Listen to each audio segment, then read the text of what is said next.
Hello everyone. We are here at the 2026 Congress in London, and my name is Wendy Wagenaar. I'm a patient research partner from the Netherlands, and I'm very pleased that with me today here is Maranda van Dam. She is a patient representative from South Africa, and you are actually the founder of the Axial Spondyloarthritis Association in South Africa. So I'm very pleased we can interview you today, and you took the time to be with us here. So thank you for that. So you actually led the first patient-led survey on axial spondyloarthritis in South Africa.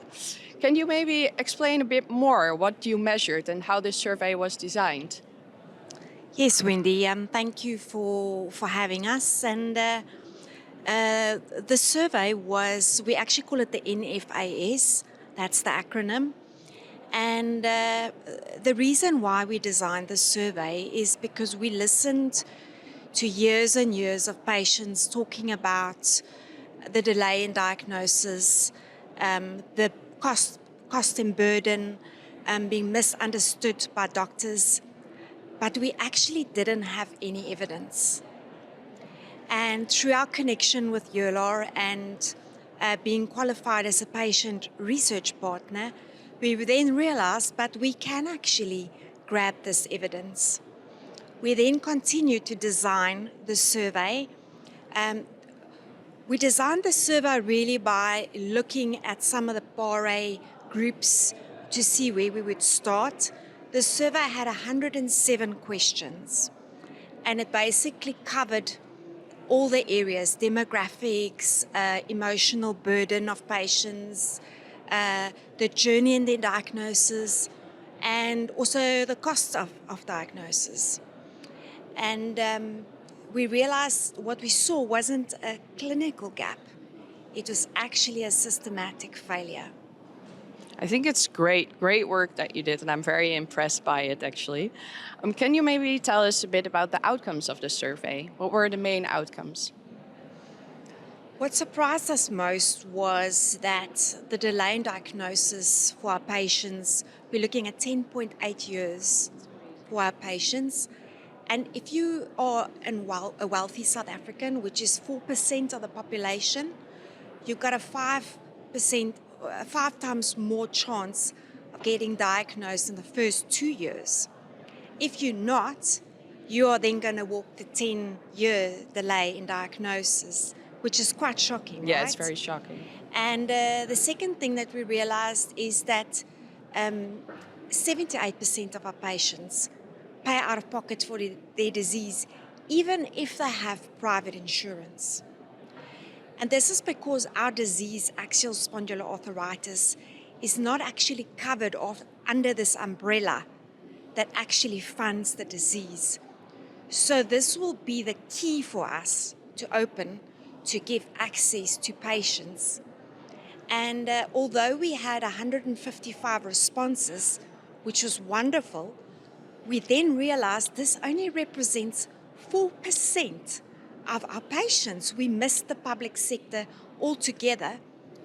So we actually halted the survey to now include another 155 patients, which would give us a real picture of what is going on. Very cool. And maybe because you already talked about it a little bit, but this socio-economic inequalities, I think it's a very important finding of the study. What do you think needs to be changed to address this in South Africa?